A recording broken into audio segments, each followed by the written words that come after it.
Es en la cruz donde estoy crucificado, siendo maltratado por la multitud.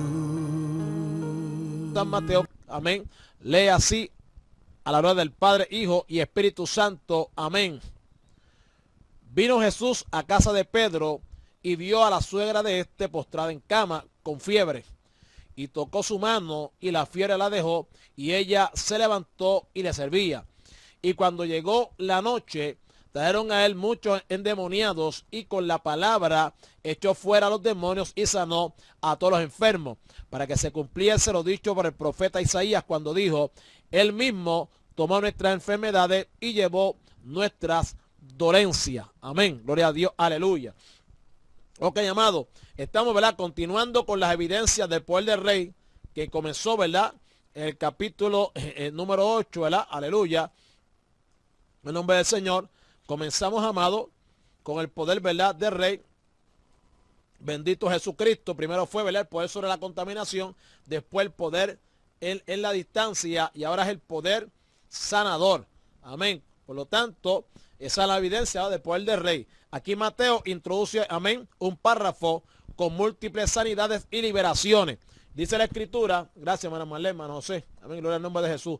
Dice la Escritura, ¿verdad?, versículo 14, vino Jesús a casa de Pedro y vio a la suegra de éste postrada en cama con fiebre. ¿Ve? Ok. En este primer versículo, Pedro era un hombre casado. Amén, Pedro era un hombre casado. No se sabe la composición de su familia, pero en el hogar de Capernaum, donde vivía, residía también su suegra. Por lo menos se encontraba allí en el tiempo correspondiente al relato bíblico. La esposa de Pedro solía acompañarle en su ministerio apostólico después de la ascensión del Señor. Primera de Corintios, capítulo 9, versículo 5. Amén. Es muy probable que en la casa donde Pedro residía estuviesen, además de su esposa y su suegra, Andrés, su hermano, conforme al relato según Marcos. Jesús regresaba de la sinagoga en el sábado, acompañado del grupo de discípulos, entre los que se mencionan a Santiago y Juan, entrando en la casa de Pedro. El relato se encuentra en los tres sinópticos, amén. Entiéndase, Marco, Lucas, amén, aleluya, y Mateo, obviamente. En casa de Pedro, su suegra estaba postrada en cama, afectada por una gran fiebre. Como hace notar el médico Lucas en el relato paralelo, no cabe duda que el grupo de discípulos habló a Jesús de la situación en que se encontraba la suegra de Pedro. Lucas afirma que le rogaron por ella, amén, Lucas 4:38, amén. Lucas dice que ellos le rogaron al Señor, ¿verdad?, a Jesucristo, por ella. Como en el caso del centurión, había personas interesadas por el bienestar de otros. La enfermedad afectaba a alguien vinculado con uno de los discípulos. Con toda seguridad, aquella mujer era también creyente, pero esto no es óbice para que se enfermase. La enfermedad es consecuencia del pecado y por tanto toda persona está expuesta a enfermedades. La Biblia hace referencia a creyentes que estuvieron enfermos como Eliseo, Ezequías, Dorcas, Epafrodito, Trófimo, Timoteo e incluso el apóstol Pablo. No importa cómo fuera, lo cierto es que Jesús vio a la mujer que estaba enferma en cama. El verso 15 dice, y tocó su mano y la fiebre la dejó y ella se levantó y le servía. Amén. Gloria al nombre del Señor. Ok, amado. La curación de esta enferma se produjo al simple contacto de la mano de Jesús. No hay palabra alguna en el relato que saliera de su boca, simplemente se dice que tocó la mano de ella. Amado, el poder del Señor se hizo visible nuevamente. Aquella que estaba aquejada con una alta fiebre que debilitaba ¿verdad?, que estaba debilitada, ¿verdad?, y postrada a la persona, esa enfermedad, ¿verdad?, que debilita y postra a la persona, debo decir, se recuperó instantáneamente, de modo que no solo la dejó la fiebre pudiendo levantarse, sino que tuvo fuerza para servir al Señor. No había en ella otro pensamiento que ver cómo podía ser útil para Cristo. Lección importante para todos los que han sido sanados espiritualmente de la enfermedad mortal del pecado, liberados de la opresión, pueden servir al Señor. No puede concebirse, hermanos queridos, la bendición de la salvación, perdón de pecado y vida eterna, sin que se produzca el deseo y la disposición de servicio. No se trata de hacer algo, sino de entregarse plenamente al Señor en respuesta a su gracia. Ve, hermano, como estamos hablando hoy, ¿verdad? Aquí vemos también que en esta porción bíblica, ¿verdad? Dice, como, ¿verdad? Como acabamos de mencionar, que él tocó su mano y la fiera le dejó. No hubo pronunciamiento de palabra, tampoco, hermanos queridos, ¿verdad? Hubo, como estamos hablando hoy, está hablando con varón de Dios hoy, con hermano. Entonces estamos hablando de todas estas cosas, ¿verdad? Que Dios hace, etcétera, etcétera, los estudios. Y entonces, y de los milagros, ¿ve, hermano? Todas estas obras de sanidad y demás. ¿Qué pasa? Que aquí tampoco relata de que la mujer tenía fe o no tenía fe. Simplemente dice que Jesús, ¿verdad? Fue allá. Dice, y tocó su mano y la fiebre la dejó. ¿Ve?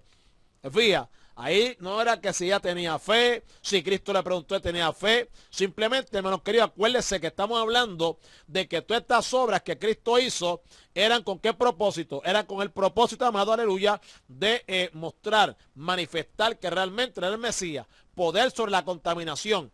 Poder, amén, a la distancia. Poder, a su nombre sea la gloria, ¿verdad? Y esta noche, poder sanador, bendito Jesucristo, amén.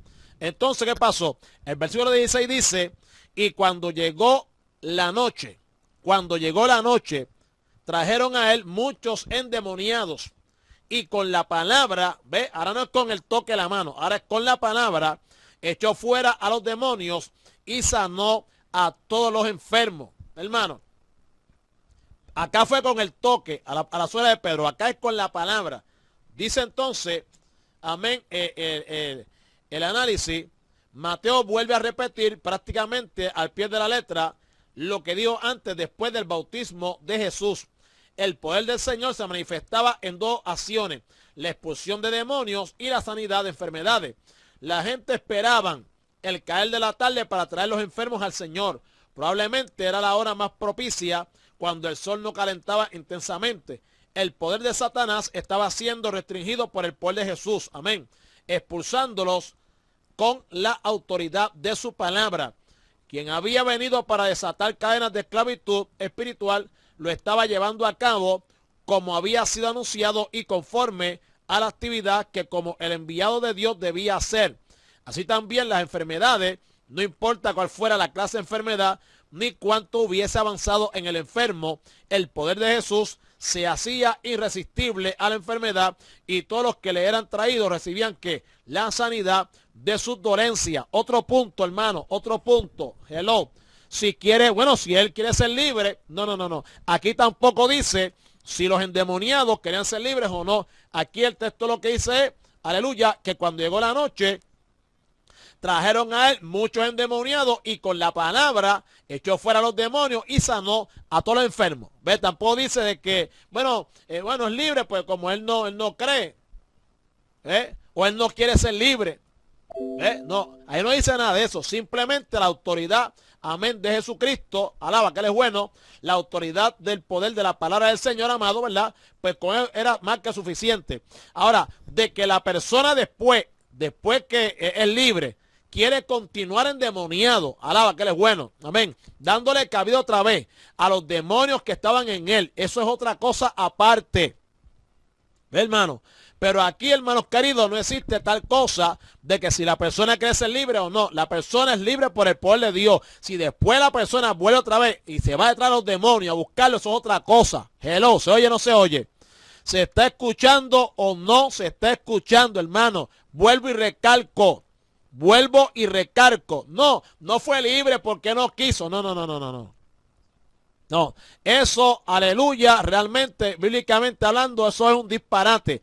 La persona, por el poder de Dios, los demonios no se resisten. Voy y recalco. Si la persona vuelve entonces y llama, amén, sea por celular, por mensaje de texto a los demonios, ya eso es otra cosa aparte. Hello, ya entonces la persona es que le gusta esa condición. Amén, amado. Su nombre sea la gloria. Digo esto porque muchas veces equivocadamente decimos, bueno, fue libre, pues es porque él no quiere ser libre. No. O yo, lamentablemente, no estoy en la condición que tengo que estar. A su nombre sea la gloria. Pero hermano, pero no es que la persona no quiera ser libre. A su nombre sea la gloria. ¿Ve? Ni tampoco significa, amado, el factor tiempo. Muchas veces la gente quiere que pues la gente sean libres, usted en día, Carmen y Carlos, que la gente sean libres, es simplemente, ¿verdad? Pues te reprendo en un beso, fuera, suéltalo y ya está. No, como si fuera una varita mágica, no, hermano. A veces usted puede estar 1 hora, hora y media, 2 horas, 2 horas y media, reprendiendo un demonio, peleando con un demoniado. A su nombre sea la gloria. ¿Ve, hermano? Y lo digo por experiencia. Amén. Así que, hermano, esto también es algo que es bien importante, ¿verdad? Que nosotros aprendamos, hermanos queridos, ¿verdad? De cómo es que realmente funcionan estos demonios, amados, porque simplemente tienen una buena técnica para engañar a la gente. ¿De qué manera? Haciéndose de que están fuertes para tratar de desmoralizar, amén, aleluya, al creyente que lo está echando fuera, debilitar en la fe, para que entonces lo deje tranquilito ahí, o los deje tranquilos, que ahí siempre hay más de un demonio en una persona, mi amado. Su nombre es a la gloria. Por lo tanto, ¿verdad? Vemos que entonces Jesucristo, ¿qué hizo? Simplemente por el poder de su palabra, ¿verdad? Pues lo echó fuera. Y también, ¿verdad? Pues sanó a muchos de los enfermos, a todos los enfermos, los sanó. Ok, versículo 17 dice, para que se cumpliese lo dicho por el profeta Isaías cuando dijo, él mismo tomó nuestras enfermedades y llevó nuestras dolencias. Amén, amado. Ok, Mateo recurre a la profecía para demostrar que el Mesías profetizado era Jesús de Nazaret. Amado, repito, Mateo recurre a la profecía para demostrar que el Mesías profetizado era Jesús de Nazaret. Y obviamente todas estas obras, ¿verdad?, de poder, estas obras sobrenaturales, estas obras de sanidades, precisamente era para eso. Amén, para Cristo demostrar que él era, amén, el Mesías prometido. Su nombre sea la gloria. Por lo tanto, amado, había un propósito, ¿verdad?, de parte del Señor, amado, en todas estas obras que él, ¿verdad?, hacía. En todo, hermanos queridos, en todo lo que Cristo hizo mediante su ministerio terrenal, había un propósito. Amén, hermano. Hello. Había un propósito. A su nombre sea la gloria. Ok. Sin duda, el profeta Isaías, a quien Mateo apela, escribió muchas cosas en su profecía. Amén, como revelación de Dios, cuyo alcance excedía a su propia comprensión. No en vano dice el apóstol Pedro que muchos profetas, amén, investigaban sobre estas revelaciones en cuanto a qué persona y a qué tiempo se refería el mensaje profético, recibiendo la advertencia divina que no era para aquel tiempo ni para aquellas personas a quien estaban destinados. Amén, amado. En el nombre de Jesús. Así dice Mateo, donde dice, para que así fuese cumplido lo dicho por el profeta Isaías. La obra del Redentor en la cruz se describe proféticamente por Isaías como el cumplimiento del propósito divino por el cual el inocente Hijo de Dios cargaba sobre sí mismo el pecado del mundo, experimentando el sufrimiento vicario de las enfermedades y de los pecados. Amén. Isaías 53:4. Dios sea el nombre de Jesús. Ok, amado. Sin duda las enfermedades son consecuencia y resultado del pecado. Sin duda las enfermedades son consecuencia y resultado del pecado. Pues entonces si yo estoy enfermo, estoy en pecado. Bueno, el pecado que muere en mí. Soy pecador pero arrepentido. No practico el pecado, aleluya, amén, pero continúo siendo pecador. ¿Por qué? Porque la naturaleza pecaminosa todavía está en mí. Amén, hermano. Acuérdate de eso. Hay dos naturalezas en el creyente. Naturaleza pecaminosa, su nombre es la gloria, ¿verdad? Su vía naturaleza, amado. Y entonces la naturaleza santa de Dios, amén, por la presencia del Espíritu Santo en el creyente. Bendecido sea el dulce nombre de Jesús de Nazaret. Amén. Gloria a Dios. Por lo tanto, amado, aleluya, durante el tiempo de su ministerio, Jesús perdonó pecados, pero también hizo sanidades. Lo primero no es perceptible por el hombre. Lo primero no es perceptible por el hombre. Amén, amado, el perdonar pecado. Lo segundo es evidente y visible. El mismo que quitó el pecado en su muerte, sanó las enfermedades durante su vida. Durante su ministerio, el Señor quitó las enfermedades y miserias de algunos. Sin embargo, el profeta habla del Mesías como el siervo sufriente que lleva sobre sí todas estas cargas. No hay ningún problema en la interpretación que Mateo hace del pasaje profético, porque es a causa de la obra de expiación del pecado mediante la sustitución vicaria en la cruz que es posible la liberación de la enfermedad. Es decir, por medio de la primera obra se cumple la segunda. Amén, amado. Mediante la redención se cumple entonces, ¿verdad?, también lo de la enfermedad. Ahora, sin embargo, puede preguntarse en qué sentido Jesús llevó sobre sí, amén, aleluya, las enfermedades y dolencias de los hombres, especialmente en el contexto en que se desarrolla el hecho histórico del Evangelio según Mateo. Se entiende claramente, amado. Gloria al nombre de Jesús de Nazaret. Se entiende claramente, hermano. Bendito Jesucristo, escuche bien. Que cuando sanaba a un paralítico, la parálisis del enfermo no se le transmitía al Señor. Igualmente, cuando alentaba a un desconsolado, no quedaba desconsolado él por el desconsuelo ajeno. Sin embargo, es evidente que llevar sobre sí implica, amén, amado, primeramente compasión. Llevar sobre sí primeramente implica, aleluya, compasión. El Señor se compadecía de las dificultades que el pecado acarrea sobre la humanidad. No hay duda que Cristo sanaba porque se compadecía o sentía compasión con la miseria del hombre. Amén, amado. Cuando vio a la multitud necesitada, tuvo compasión de ella. Sanaba a muchos enfermos porque tenía compasión de ellos. Dio vista a un ciego porque se compadeció de él. La sanidad del leproso obedeció a una acción de su misericordia. Muchas veces ilustró con parábolas la acción de la compasión. Amén. El Señor en su naturaleza humana estaba capacitado para sentir en él mismo las aflicciones de los hombres. Hasta tal dimensión, hermanos queridos, fue esa experiencia que fue probado en todo conforme a nuestra semejanza, por lo que es poderoso para socorrer a quienes son probados. A su nombre sea la gloria. Amén. Ok, hermanos queridos. Este admirable sumo sacerdote es misericordioso. Un segundo nivel que permite entender el alcance de la referencia profética son los sufrimientos vicarios que Cristo experimentó por el pecado. No solo los sustitutos, amén, aleluya, no solo los sustitutorios en la cruz, sino la confrontación personal que sentía por el sufrimiento que el pecado producía en la gente. Como ejemplo, la angustia y conmoción de espíritu por el llanto de María a causa de la muerte de Lázaro. El verbo usado por Mateo tiene un notable aspecto metafórico porque Jesús, el siervo de Dios, carga sobre sí nuestras enfermedades. Un segundo aspecto de esta verdad tiene que ver con los sufrimientos vicarios por el pecado, que es la raíz de todo mal. Cada enfermedad o angustia con que Jesús se enfrentaba le hacía sentir profundamente lo que era un verdadero sufrimiento vicario a través de toda su vida en la tierra y que culmina absolutamente en la cruz. Es en ese doble sentido que el Señor tomó sobre sí las debilidades humanas y llevó en sí mismo las enfermedades. Ambas cosas, hermanos, ambas cosas, la sanidad de enfermedades físicas y la obra de expiación del pecado, forman parte de un todo en la obra de redención. Bendito Jesucristo. Amén. Gloria a Dios. Aleluya. Ok. Escucho esto, amado. Gloria a Dios. Dios bendiga. Amén. Aleluya. Ángela Melanie. Amén. Dios les bendiga mucho. Qué bueno que están ahí. Gloria a Dios. Ok, hermano. El evangelista ve en todas estas curaciones obradas por Jesucristo el cumplimiento de una profecía que se lee en Isaías 53:4.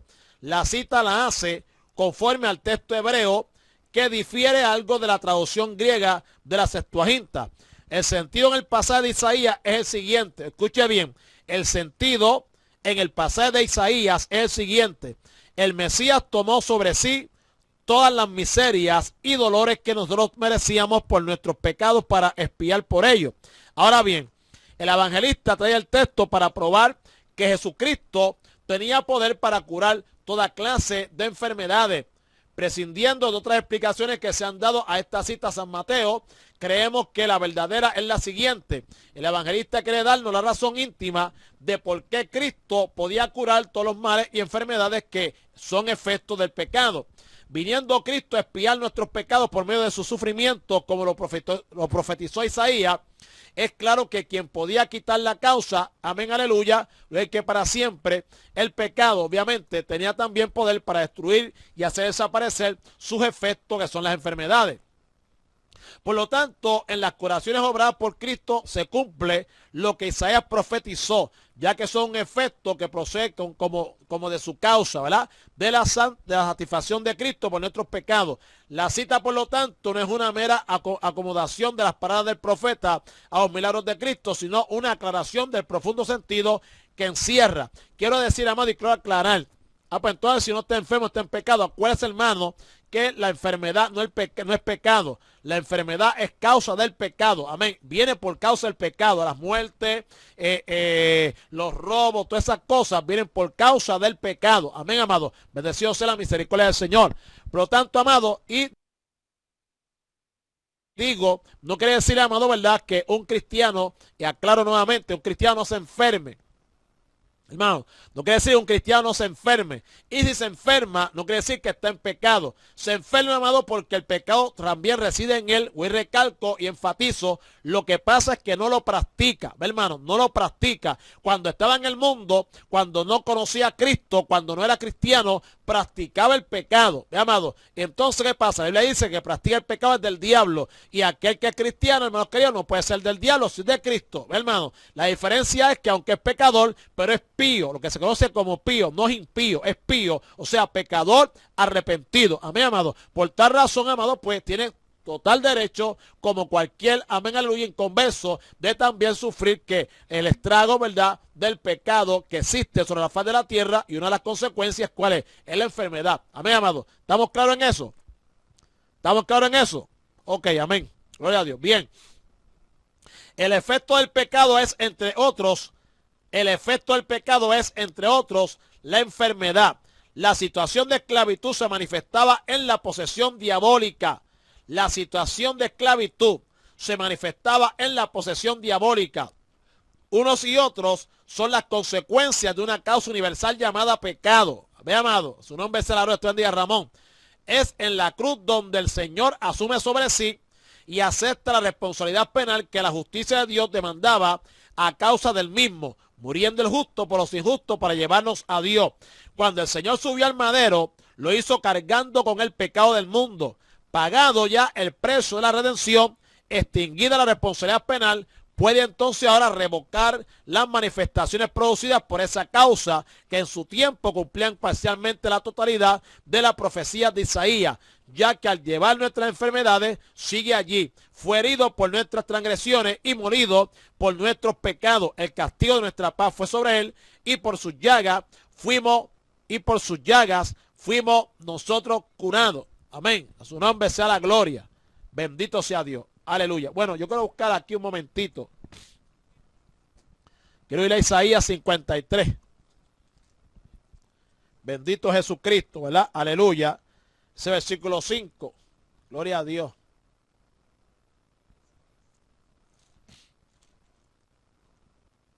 Hermano, porque aquí el libro dice, ve que hay que estar uno bien pendiente. Mire, aquí el libro dice, y por sus llagas, en plural, y por sus llagas fuimos nosotros curados. ¿Qué pasa? Que la Biblia dice, ¿verdad?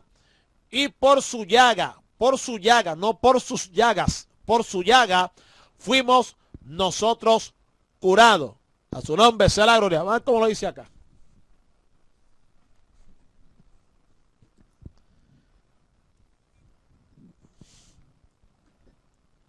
Y eso es un punto, hermanos queridos, también importante, ¿verdad? Porque quizá uno diga, ¿pero qué importancia tiene eso? Es importante. Porque le puede cambiar, ¿verdad?, significado, aleluya, gloria a Dios, a lo que realmente se quiere decir. Isaías 53.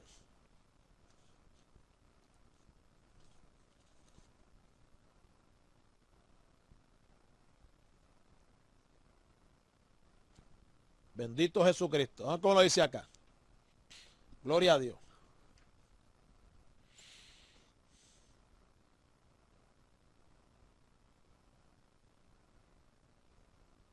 Siendo así que por causa de nuestras iniquidades fue el llagado y despedazado por nuestras maldades. El castigo de que debía nacer nuestra paz con Dios descargó sobre él, y con sus cardenales fuimos nosotros curados. Ve, pero entonces dice, ¿verdad? Por causa de nuestras iniquidades fue el llagado y despedazado. O sea, fue hecho una llaga. O sea, por su cuerpo, ¿verdad? El castigo que llevó Amén, aleluya. Y la sangre corría sobre de él. Obviamente, ¿verdad? Pues indicaba que había sido el Cordero de Dios. Amén, por su llaga, exacto. Exacto, no dice por sus llagas, dice por su llaga. Amén. Yo bendiga a Jesús y Rosa Mena del Bronx. Yo la bendiga mucho. Amén. En nombre de Jesús. Fíjate, amado, ustedes son detallitos. Amén. Su nombre sea la gloria. Ok. Ahora vamos a ver en los versículos 18 al 22 la manifestación de autoridad. Amén. Mateo capítulo 8, versículo 18, aleluya, al 22. Bendito Jesucristo. Amén. Gloria a Dios. Aleluya.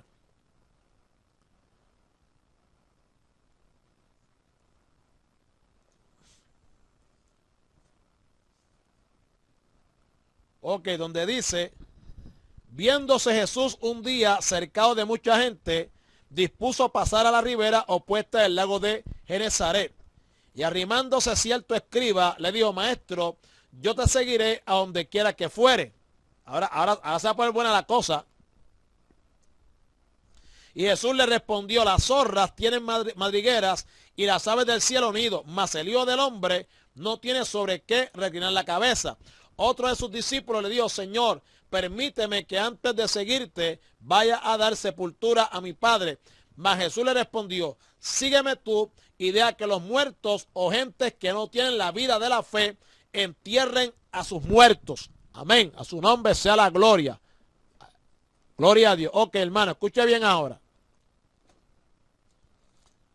Bendito Dios. Escuche bien ahora. Poderoso Dios. Aleluya. Gloria a Dios. La presión de las multitudes unidos a los milagros hechos generaba una situación que podía desembocar en una acción de la gente para hacer rey a Jesús. Amén. Por esa razón manda a los discípulos que dispongan de lo necesario para cruzar al otro lado del mar de Galilea. Vámonos de aquí antes que esta gente venga a tratar de hacerme rey a mí, porque mi reino no es de este mundo. Alaba, que él es bueno. Amén. Por lo tanto, entonces dice, viéndose Jesús rodeado de mucha gente, mandó pasar al otro lado.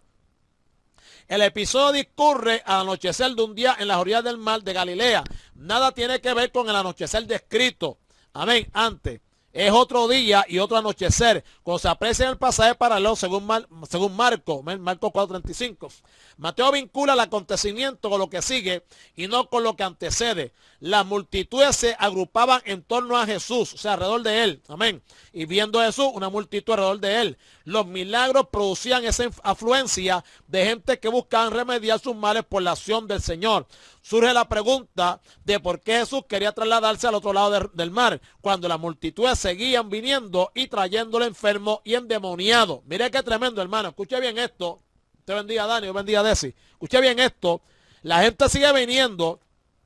Amén. La multitud sigue a Cristo. Le siguen trayendo enfermos y endemoniados. Y Cristo le dice a los discípulos, amén, a su nombre sea la gloria, que pasaran al otro lado del río. Hello.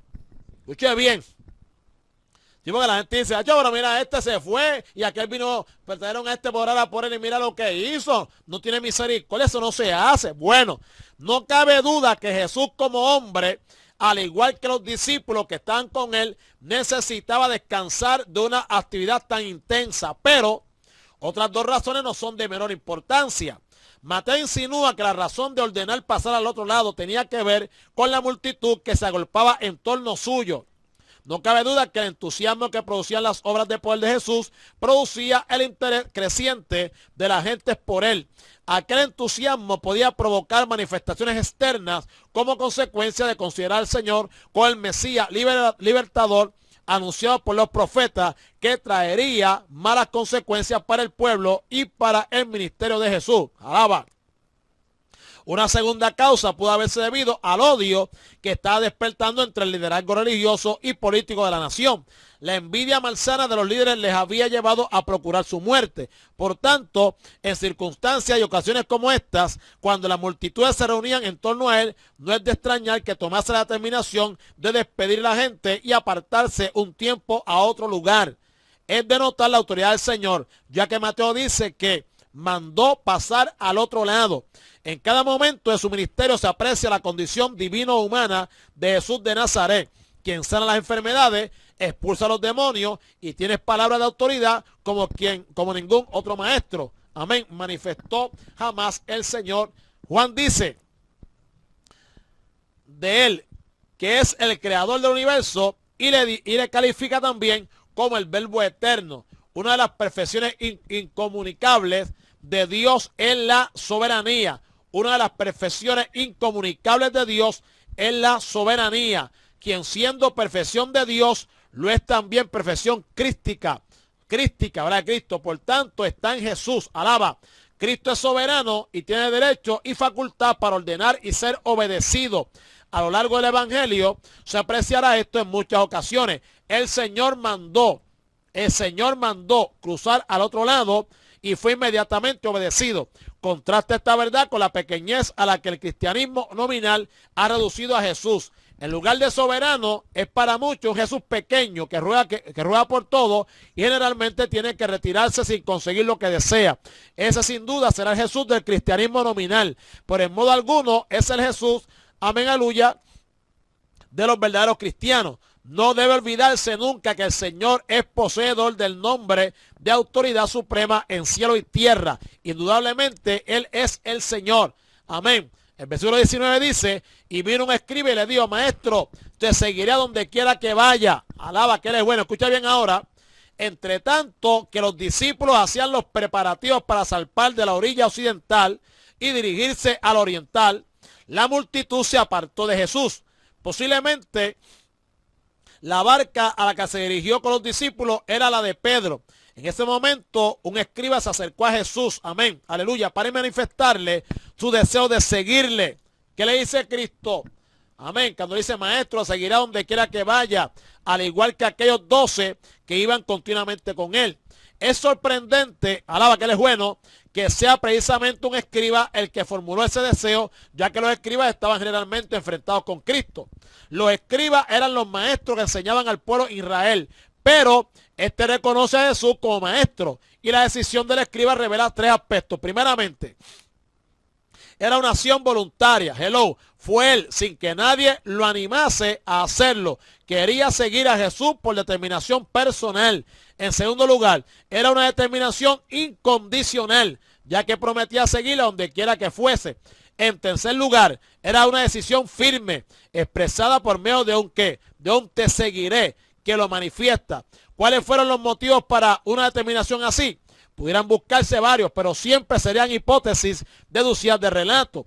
Es probable, hermano, que las grandes multitudes que seguían a Jesús le animaran a esa decisión, motivado por el prestigio que rodeaba al maestro. Pudiera tratársela de una admiración por sus enseñanzas poderosas. No debe olvidarse en esto que él era un maestro en Israel. ¿Acaso el poder de Jesús manifestado en sus milagros fuese otro factor importante a la decisión? Con todo, debió haber sido una decisión poco meditada que no había valorado bastante el costo del discipulado. Ahora, Jesús dice en el versículo 20, amén, las zorras tienen guarida, alaba, las aves del cielo tienen nido, mas el Hijo del Hombre no tiene dónde recostar su cabeza. Amén. El original diría, y dícele Jesús, los zorros madrigueras tienen y las aves del cielo nidos, pero el Hijo del Hombre no tiene dónde la cabeza recostar. Amén. Jesús deseaba que aquel escriba valorase correctamente su decisión de seguirle. Alaba la decisión que está tomando, amado, de seguir al maestro. Bendecido sea el dulce nombre de Cristo Jesús de Nazaret. Entonces Cristo le dice, esto no es fácil. Cristo entonces le dice, mira a lo que tú, ¿verdad?, te vas a encontrar. La zorra o los zorros, ¿verdad?, como dice el original, eran animales abundantes en Palestina. Escucha bien. Hay muchas referencias bíblicas a ellos. Amén. La zorra madriguera de estos animales, aleluya, en un beso de Nazaret,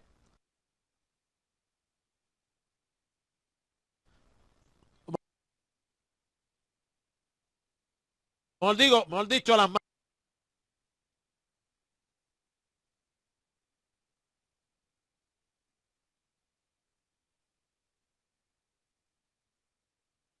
en el suelo, habían sido bien provistas para su vida. Ellas tienen, es decir, están en posesión de guarida como habitación. Lo mismo ocurría, aleluya, con las aves del cielo, que tienen sus ¿qué? Tienen sus nidos donde guarecerse y cuidar a sus polluelos. Algunas veces lo establecían en los corpulentos cerros del Líbano.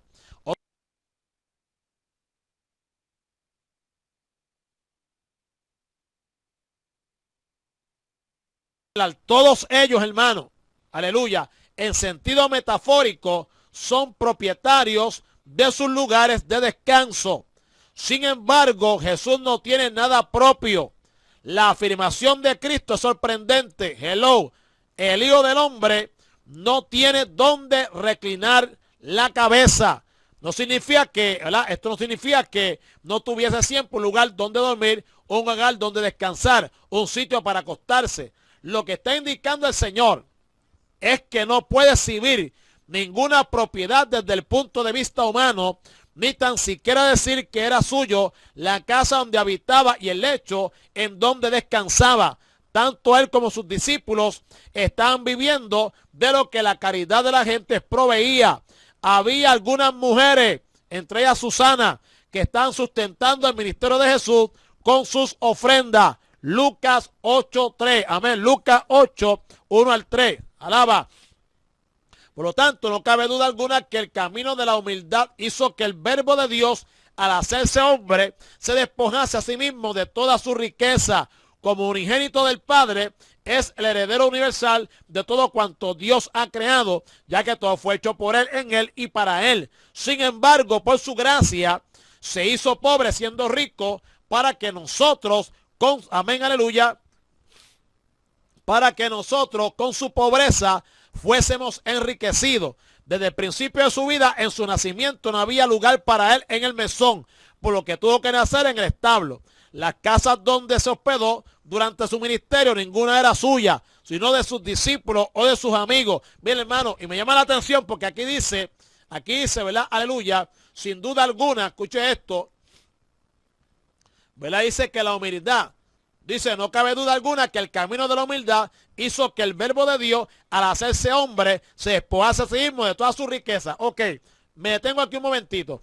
Hemos leído aquí varias cosas de Cristo mismo. O sea, él donde estaba, las mujeres le iban con las ofrendas, donde dormía, ¿verdad? En las casas donde se hospedó durante su ministerio, ninguna era suya, sino que era de los discípulos, de sus amigos, ¿ve, hermano? Y entonces, a veces nosotros hablamos de humildad y de que, ¿verdad?, hay que ser humilde, pero cuando Dios nos pasa por ahí, hello, cuando Dios nos quiere pasar por esa situación, donde el carro que tú tienes no es tuyo, donde el apartamento que estás viviendo es de un hermano, alaba, hello, donde los chavitos que tú tienes es un hermano que está dando ofrenda para que te ayude, ¿ves? Donde la ropita que tú tienes fue un hermano que te la dio, alaba, que él es bueno. Entonces hay muchos cristianos que dicen que hay que ser humilde, pero en esa situación todavía, aleluya, son orgullosos. A su nombre sea la gloria y la honra para siempre. En esa área son orgullosos. No le cogen una ropa a nadie. Hello. A su nombre no le cogen una peseta a nadie. No se quieren quedar en casa de nadie. Hello. Entonces todavía hay una mentalidad semimundana en ese aspecto. A su nombre sea la gloria. Entonces, sin embargo, Cristo, y repito, las casas donde se hospedó durante su ministerio. No fue durante el primer año del ministerio, después de 6 meses de ministerio, o durante los primeros 6 meses del ministerio, no. Durante su ministerio. Alaba. Ninguna era suya, sino de sus discípulos, de sus amigos. Y yo me gozo, está Carmen y Carlos. Aleluya. Y cuánta hambre, digo palabra del Señor, cuánta hambre, aleluya, Carlos y Carmen no me calmaron a mí. Amado, cuánta necesidad ellos no suplieron a mi vida. Fueron fueron y siguen siendo bendición, ¿verdad? En nuestro ministerio, en nuestra vida espiritual, hermano. Primeramente Dios y después hermanitos como ellos, hermano. Fíjate, y otros más que no están aquí, pero los mencioné están ahí. Y la gloria de Dios, hermano. Yo sé que a ellos no les gusta esto seguía, pero la gloria de Dios, hermano. ¿Y nosotros qué vamos a hacer? Pues a pie, Carlos prestaba el carro y yo está el carro ahí. Vente para que coma. Yo no puedo abochornarme de eso. Ni decir, no, Carlos, no te ocupes. Pasar hambre porque por tal de no comer en casa de Carlos. Eso es orgullo. Alábalo. Fíjate, hermanito querido. Dios sea el nombre de Jesús. Amén. Exacto, sí, toda la gloria de Dios. Y lo dijimos, toda la gloria de Dios. Fíjate. Y así. Bendito Dios. Así que, hermano, eso es un punto importante. ¿Ve? Y entonces, dice que era durante su ministerio. Y fue de 3 años, ¿verdad? Y medio, si no me equivoco, ¿verdad? O 3 años. Ministerio de Cristo. Ninguna era suya, sino de sus discípulos o de sus amigos. El vestido que llevaba puesto fue un obsequio de las mujeres. El vestido que Cristo tenía también fue un obsequio, se la regalaron. El aposento para la última cena era prestado. Hello. Aleluyita. Amén. El aposento para la última cena era prestado. La cruz le fue puesta por los romanos. La tumba cedida por un discípulo secreto, José de Arimatea. Nada tenía quien es poseedor de todo. Hello. Nada tenía el que es poseedor de todo. Si el Señor vivía de este modo, ahora es que ve lo bueno. Si el Señor, el Rey de Reyes, Señor de Señores, el Creador de todas las cosas, hello, a su nombre sea la gloria, amén. Aquel que todo fue hecho por Él, en Él y para Él. Hello. Igualmente debían estar dispuestos aquellos que eran sus discípulos, los que estaban comprometidos con Él en un seguimiento fiel. Entonces hoy en día nosotros, tú nos ves que si no tenemos una casa, si no tenemos un carro nuevo y no tenemos, ya nos sentimos unos cristianos mediocres, nos sentimos una porquería de cristianos. Es más, hay gente que dice que Dios no está, están como los fariseos. Pobreza es sinónimo de estar mal con Dios. Alaba. Hay ministros que si no tienen 2 guaguas nuevas y un templo bien adornadito, bonito y todo, que parece más bien o tú entras a un estudio de eso de grabación o algo así.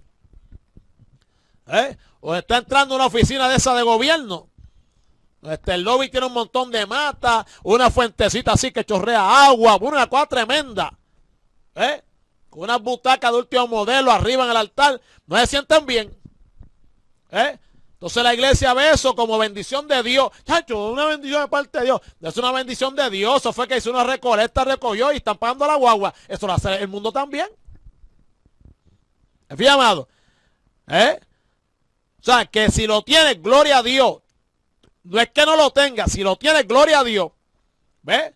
Y tienes tu carrito no, gloria a Dios. Si tienes tu carrito viejo, gloria a Dios. Alaba. No sé si Juan está ahí todavía. Juan, ¿tú te acuerdas que el carro que me regaló Rafi? Rafi del carro, ¿no te acuerdas, Juan? Aleluya, que el carro amarillo. Me lo regaló y yo me gocé, porque era para el monte.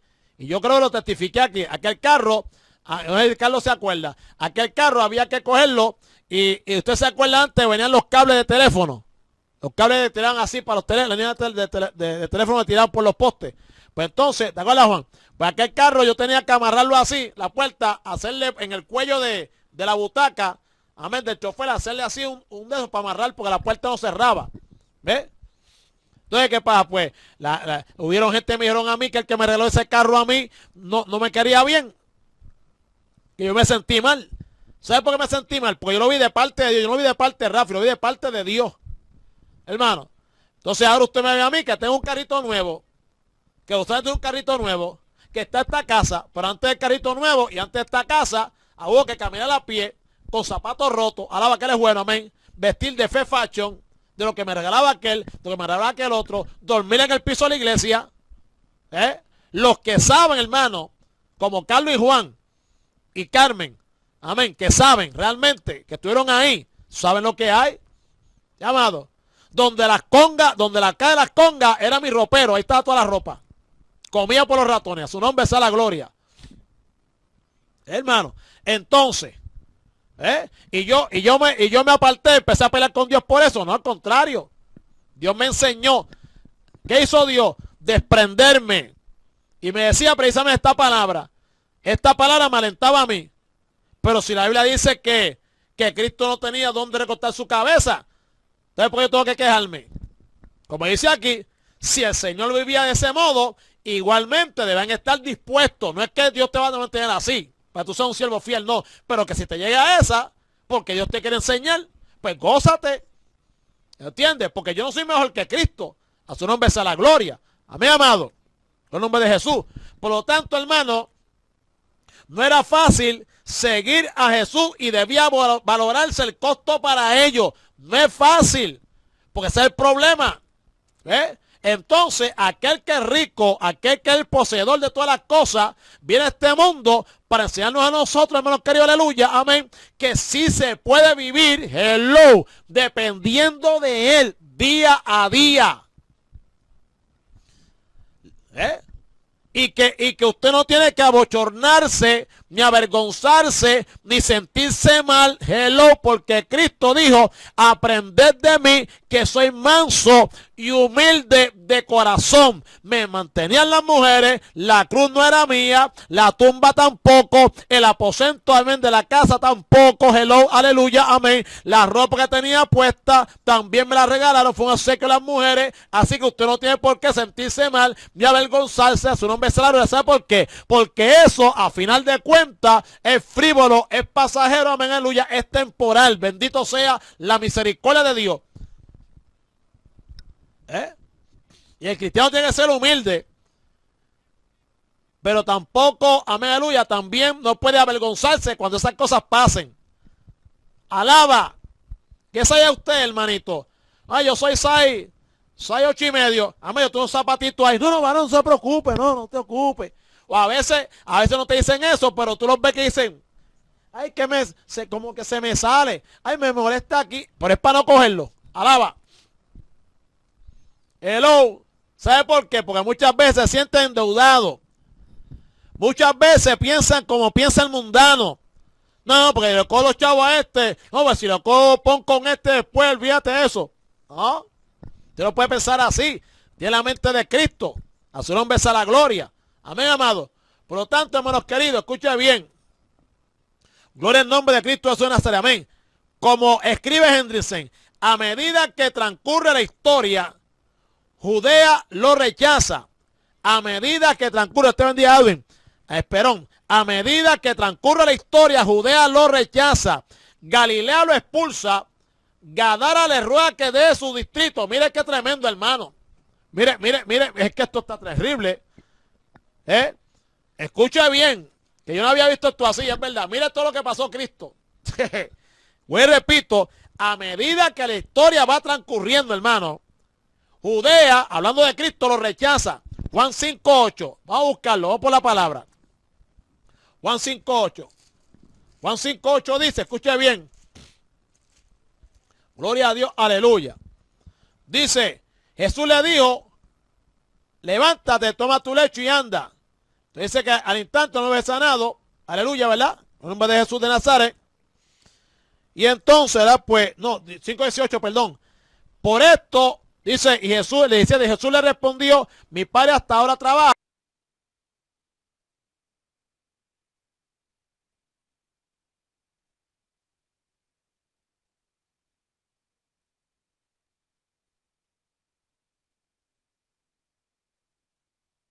No te queremos, Jesús. Alaba.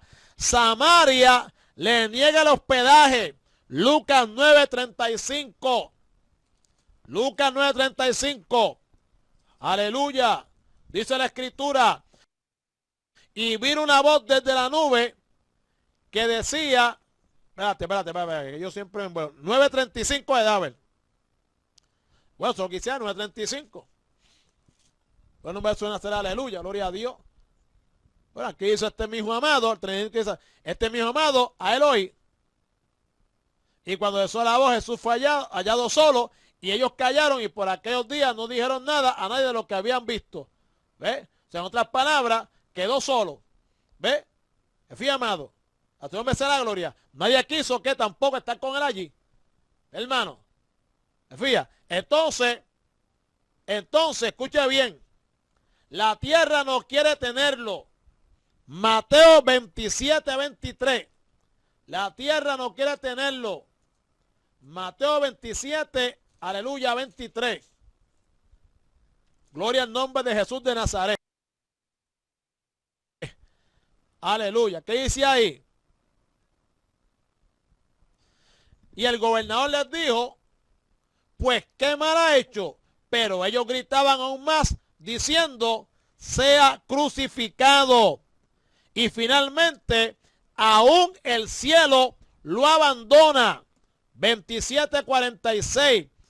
Cerca de la hora novena, Jesús clamó a gran voz diciendo, Elí, Elí, lama sabatani. Esto es, Dios mío, ¿por qué me ha desamparado? Bendecido sea la misericordia de Dios. Aleluya. ¿Ve, hermano? Oiga, y yo quiero estar, pues repito, quiero estar con todo el mundo, como dicen por ahí, ¿verdad? Apaña manteca, hermano, no. Mire lo que pasó el maestro, ¿ve, hermano? Por lo tanto, el escriba debía valorar el costo del seguimiento antes de tomar la determinación de ir con Jesús. El que se mete a esto, como decía la hermana Mirna Coto, tiene que morirse en esto. ¿Ve, hermano? ¿Por qué? Porque aquí esto no es fácil. Aquí te odian, te sacan el cuerpo, la mayoría no te quiere, te expulsa, te empuja, te acusa, te indispone, amén, te ultrajan. ¿Qué más hacen? Aleluya, te levantan falso testimonio, te humillan. Hello, eres el hazmerreír de la gente. Por simplemente tú hacer la voluntad de Papito Dios, bendito Jesucristo, te persiguen. Vía. Y a mí no me ha pasado una de estas cosas que describe aquí la palabra que le pasó a Cristo. Oye, qué llorón soy yo. Hello. No me ha pasado nada de estas cosas y qué llorón soy yo, hermano. Qué llorón soy. Bueno, que soy parte de la iglesia del Señor, amado, con el pueblo de Israel, que preferían comer puerro y cebolla allá que comer de la mano del faraón de Egipto y comer de la mano del Señor. Preferían cebolla, comida de Egipto, aleluya, que comía del cielo. Alaba que Él es bueno. Mi alma bendice. Por lo tanto, hermano, el Señor utiliza para hablar con el escriba y referirse a sí mismo el título que más frecuentemente usó para ello. ¿El de qué? El de hijo del hombre. El título requiere un profundo estudio, pero no es esta ocasión ni lugar para ello. Sin embargo, por necesidad del comentario se debe hacer algunas consideraciones superficiales que permitan, ¿verdad?, establecer el sentido de dicho calificativo. El término implica tanto la condición humana, la humillación y la exaltación del Hijo de Dios. Es el nombre que asocia plenamente la misión terrenal de Jesucristo en toda la dimensión. En relación con la humanidad del Verbo encarnado, el título tiene un notorio énfasis. Juan enseña que el Verbo fue hecho carne y habitó entre nosotros. Amén. A su nombre sea la gloria. Ahora, la humanidad de Jesús es un hecho evidente. Amén. Las características propias de un hombre están presentes en él. No es una apariencia humana, sino un hombre real y verdadero, concebido, gestado, alumbrado, criado, desarrollado y finalmente presentado y manifestado a la gente, cumpliendo funciones propias de hombre y teniendo sus limitaciones y necesidades, salvo en lo relativo al pecado. En conexión con la humanidad, el título es descriptivo cuando Jesús dice, vino el Hijo del Hombre que come y bebe, y dicen, he aquí un hombre comilón y bebedor de carne, amén, aleluya, y bebedor de vino, perdón. En esa misma dimensión diría también, si no coméis la carne del Hijo del Hombre y bebéis su sangre, no tenéis vida en vosotros, amén. El título tiene que ver también con la preexistencia, por tanto, con el aspecto sobrenatural y divino de Jesús. De ahí que diga a Nicodemo, nadie subió al cielo, sino el que descendió del cielo, el Hijo del Hombre. Amén, amado. Juan 3:13. Nadie podía expresar el pensamiento redentor de Dios porque nadie había podido subir al cielo, pero lo podía hacer el Hijo del Hombre porque había descendido del cielo. Más adelante, en su ministerio volvería a hacer una afirmación vinculada al título que expresa la condición divina humana de Cristo. Pues, ¿qué diréis? Si viene el Hijo del Hombre subir a donde estaba primero, aquel que estaba sobre la tierra, hello, y que regresaría al cielo, retornaría al lugar de donde había descendido. A su nombre sea la nuestra bendiga Rogelio, amén, gloria al Señor. Y Dios bendiga también a nuestro hermano Ramón Esperón. Bendito Jesucristo, amén, gloria a Dios. Por lo tanto, amado, el título tiene también connotaciones con la obra redentora de Jesucristo. Había venido a realizar conforme al propósito eterno de Dios. De este modo, dice Jesús, el Hijo del Hombre será entregado en manos de hombres y le matarán, mas al tercer día resucitará. De la misma manera cuando dice, porque como estuvo Jonás en el vientre del gran pez 3 días y 3 noches, así estará el Hijo del Hombre en el corazón de la tierra 3 días y 3 noches. La pasión, la relación, aleluya, o la pasión la relaciona con el Hijo del Hombre al decir, mas os digo que Elías ya vino y no le conocieron, sino que hicieron con él todo lo que quisieron. Así también el Hijo del Hombre padecerá de ellos. De una forma más concreta y precisa, al acercarse el día de su muerte, Jesús dijo a los discípulos, he aquí subimos a Jerusalén y el Hijo del Hombre será entregado a los principales sacerdotes y a los escribas y le condenarán a muerte y le entregarán a los gentiles para que le escarnezcan, le azoten y le crucifiquen, mas al tercer día resucitará. Amén. Finalmente, el título tiene connotaciones escatológicas que señalan al Hijo de Dios glorificado. El arranque del título en la Escritura se establece en Daniel 7:13. Todo el entorno tiene que ver con la gloriosa condición de quien está exaltado a lo sumo y tiene el nombre de suprema potestad y gloria.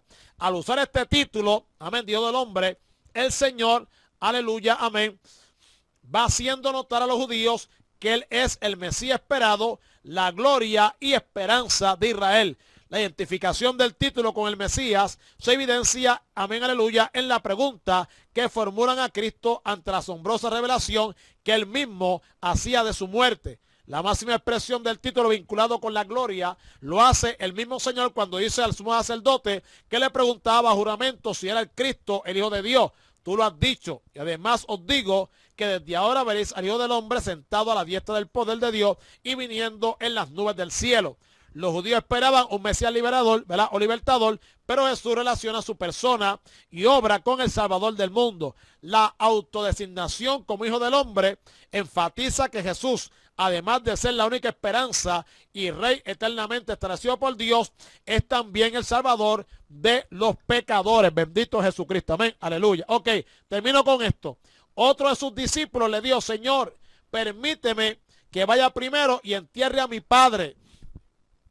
Este hombre, segundo en dialogar con Jesús antes de que partiera para cruzar el mar de Galilea, pertenecía, según Mateo, a los discípulos. Se trataba de uno que los seguía, de los que seguían al Señor, pero que no habían sido llamados para formar el grupo de los 12 apóstoles. Tal vez estaría presente en muchos de los milagros operados por Jesús y habría oído muchas de sus enseñanzas. Parece ser que tenía interés en seguir más de cerca al Señor y formar parte del grupo de discípulos que lo acompañaban continuamente. Probablemente, hermano, aleluya, este era el mismo del que escribe Lucas, amén, en Lucas 9:59-60, en cuyo caso Mateo lo colocó aquí por la similitud con el anterior. Según Lucas, este había recibido antes una invitación de Jesús para que le siguiera. Sin embargo, pone una excusa para un seguimiento inmediato, ya que quería, amén, enterrar antes a su padre. Algunos entienden que el padre había fallecido en ese mismo día y que conforme a la costumbre hebrea debía ser sepultado en el mismo día de su muerte. Los hijos tenían la obligación moral de enterrar a sus padres hasta el punto que cualquier otro ministerio sagrado quedaba en suspenso para que pudiesen practicar esta obra piadosa. En este supuesto, amén, en este supuesto, lo que pedía era algo sencillo, detenerse el tiempo justo para enterrar al padre que había muerto y luego seguiría a Jesús. Amén. Ahora, la respuesta de Cristo, si esta es la interpretación, resulta extremadamente dura. Tal vez sea mejor entender que el padre de este hombre era ya muy anciano, de tal manera que su muerte ocurriría en cualquier momento, por lo que el discípulo pedía permiso para quedarse en casa hasta el fallecimiento de su padre y luego seguiría al Señor. Cualquiera de estas dos propuestas son hipótesis que no tienen base en el texto bíblico, pero que pueden ser las dos opciones que mejor se ajustan al pasaje. Con todo, hermano, es más probable una agitación inminente que futura. ¿Qué le dice Cristo? Sígueme, deja que los muertos entierren a los muertos. Jesús respondió de forma que tal vez aquel hombre no entendió la dimensión de sus palabras. Estaba indicándole que era tarea para muertos enterrar a sus propios muertos. No está refiriéndose a muertos físicos imposibilitados de hacer trabajo alguno en esa situación, sino de muertos espirituales. Muertos espirituales son aquellos que no creen en Cristo y que continúan en sus delitos y pecados. A los que están muertos espiritualmente les correspondía hacer el trabajo de enterrar a un cadáver, mientras que el discípulo de Cristo debe seguirle sin reservas. Es necesario entender que las preocupaciones terrenales y temporales, hello, aleluya, son propias de quienes no tienen ciudadanía celestial. Anda, Jehová se dañó. O escuche bien. Es necesario entender que las preocupaciones terrenales, las preocupaciones de aquí abajo, amén, y temporales, cosas que van a desaparecer con el tiempo, son propias, le pertenecen, hello, aleluya, a quienes no tienen ciudadanía celestial. Hello, hello, eso le pertenece a quienes no tienen ciudadanía celestial. Estos nacidos de nuevo tienen su vida escondida con Cristo en Dios y su orientación e interés es esencialmente celestial. ¿Quiere decir Jesús que el hijo que es su discípulo debe dejar de prestar atención a sus padres? Escucha esto, en modo alguno. No está diciendo eso. Amén. El Señor establece en su palabra la obligación que el hijo tiene de honrar a sus padres. Eso demanda prestarle toda la atención y cuidado necesario cuando no se pueden valer por ellos mismos. Sin embargo, el caso de un entierro no es favorecer a un padre, sino dar sepultura a un cadáver. Hello. ¿Ve la diferencia? ¿Ve, hermano? Voy y recalco, aleluya, el caso de un entierro, amén, aleluya, lo es que para siempre no favorece al padre, sino que eso es dar que sepultura a un cadáver. Otros pueden ocuparse, hello, aleluya, de ello si las cosas del reino de Dios demandan otra prioridad para el cristiano. No debe olvidarse que un cadáver ya no es un ser vivo, no es un padre, ni una madre, ni un familiar, sino los restos de quien como persona era todo ello, hermano. O sea que muchas veces yo me pregunto ahora, hermano, ¿cuál sería su reacción? ¿Cuál sería, o sea, qué usted me diría a mí, por ejemplo, que yo venga le diga a usted, mira, voy a enterrar a un familiar que ya murió? Entonces usted, no, hermano, pero olvídate de eso. Deja que la otra familia tuya, allí está tus hermanos y eso, que no le sirven a Dios, deja que ellos lo entierren. Ven tú y sígueme para servirle a Dios. ¿Qué usted me diría, hermano? Escríbame ahí, por favor, que ya estoy terminando. ¿Qué usted me diría ante esa situación? ¿Qué usted me diría? Alaba. Rapidito, por favor. Mantenerle a Juan rápido. ¿Qué usted me diría? Es más, ¿qué usted le diría a Cristo en esa misma situación? Ven tú, deja que los muertos tienen sus muertos, tú ven y sigue. ¿Qué usted le diría, hermano? ¿Y cómo usted se sentiría? Quizá usted, pues, no dice nada, porque es Cristo, pero si se lo dice otro hermano, ese hermano no tiene sabiduría. Ese momento de dolor, ese momento tan, tú sabes, oye, tiene que tener sentimiento, ¿sabes? Tiene que ser más sensible. Ha hecho, mira, se dejó usar por el diablo, mire, y que dejara que la familia, mire, que no fuera que el entierro. Hello. Hello. Lo mismo del discípulo, Hello. No, pero la pregunta es, ¿qué usted diría a esa pregunta de Cristo? Lo mismo que el discípulo, exactamente, ¿verdad? Déjame enterrar primero a mi papá y a mi mamá, que entonces, mire, ya no es padre, ni madre, ni nada, es un cadáver. Usted tiene que estar ahí, amén. Pero porque usted vea cómo son las cosas, hermano. Ahora, la parte espiritual de un muerto ha pasado a la presencia del Señor si era creyente, o a la eterna reparación de él si murió sin haber creído. Amén. Jesús había dado orden de partir. Aquel discípulo tenía que tomar una urgente decisión: estar con Cristo o estar para el entierro de su padre. Hello. Con todo, debe tenerse en cuenta que la respuesta de Jesús obedecía a una particular característica, ¿verdad?, de esta persona.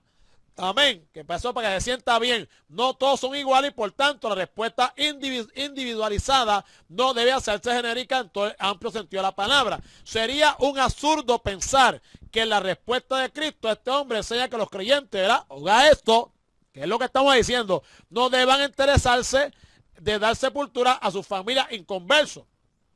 No es eso. Las dos respuestas a los dos hombres están relacionadas y no pueden sacarse del contexto en el cual Jesús mandó pasar a otro lado. Era un mandato del Señor que entraba directamente en conflicto con intereses humanos. Esa es la enseñanza principal. Si se quiere contextualizar en forma literal, todas las palabras del Señor se caerá en un literalismo inconsecuente que no es en modo alguno la intención y la enseñanza del relato bíblico.